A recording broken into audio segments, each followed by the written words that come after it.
Part 43, who the fuck did I marry? So after the conversation with the aunt, again, she's telling me that Legion has been keeping up this lie that we had a son. I have let her know, no ma'am, there was no baby. We did not have a baby. And I said, I thought that he told you. And she said, he's told a few people that you all had a baby. And she said, because I know some people were trying to send a gift to celebrate the birth. I didn't know anything about that. Didn't know anything about that. So she said, he's trying to come stay with me. She said, but I don't think I want him to, again, she's an older lady. She's like, I don't think I want him to come here because I don't really want to get involved with his divorce again. And I said, what do you mean again? I said, are you talking about the previous wife?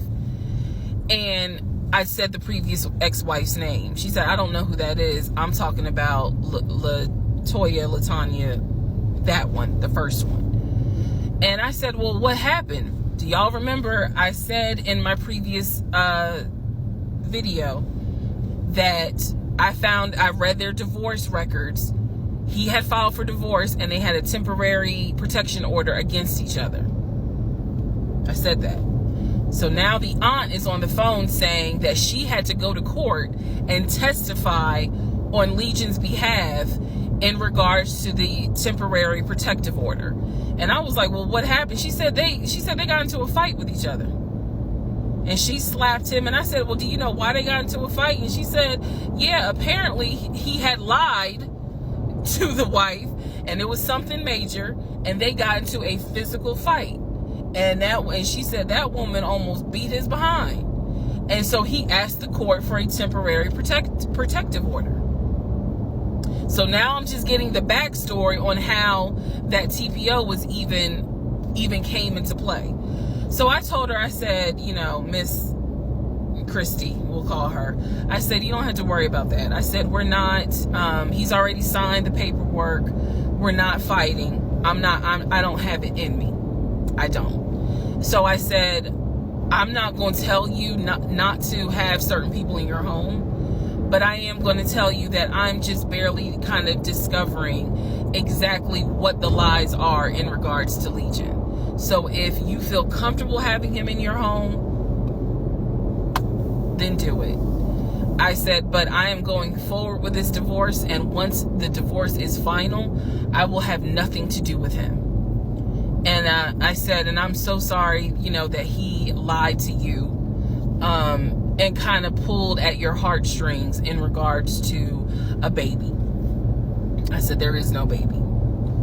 So she said, so y'all are really getting a divorce? I said, and I didn't want to cuss to the older ladies, but I said, yes, ma'am, we are.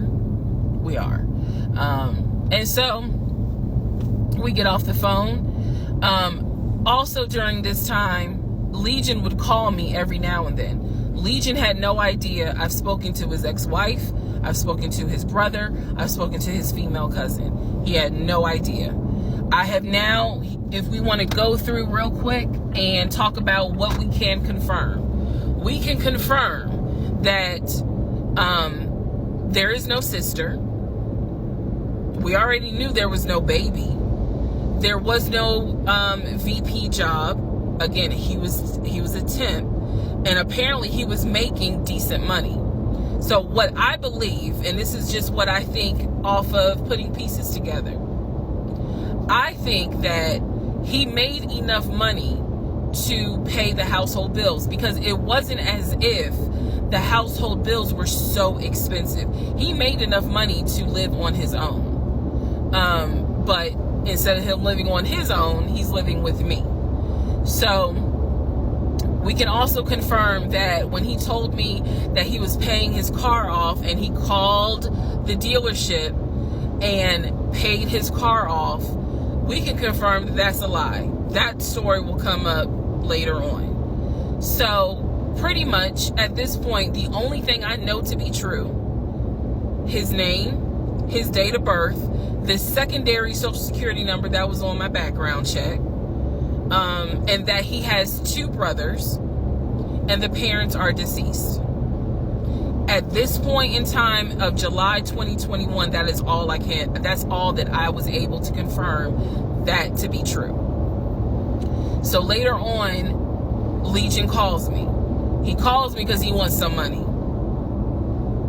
He just needs a little bit of money to hold him over till payday. And so we're on the phone. The call, again, I was recording all my calls at the time. We're on the phone, and I finally kind of confronted him, number one, about having a twin. That's when he tells me, I don't know why I lied, but I don't really talk about him. Number two, I asked him why did he get fired from the condiment company. His story is that he got fired because he had helped a truck driver and he was not supposed to. I know it's a lie. Y'all don't even have to tell me. I know it's a lie. Number three, I asked him, why did you tell your aunt that we had a baby? He claims he never told her that, and that she's old and she didn't know what she was talking about. So then I asked him if he was ever in trouble where he's been arrested. And he said, yeah, I've been arrested as a juvenile, but my father had my record expunged. I said, were you ever arrested as an adult?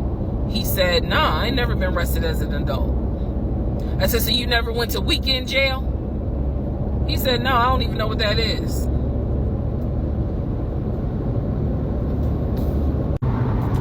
So he doesn't know what weekend jail is.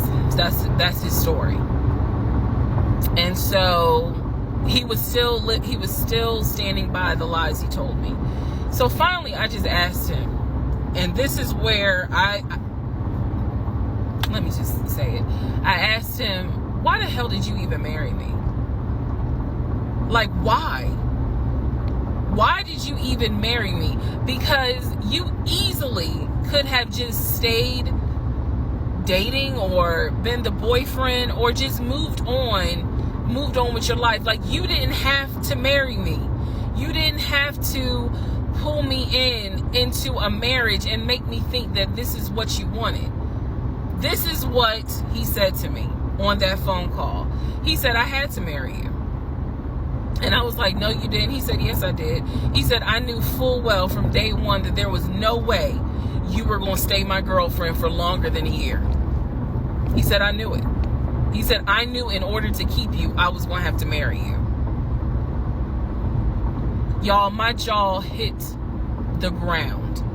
I could not believe he said that. And he said it so matter of fact. And I was like, that is the most fucked up thing you could ever say.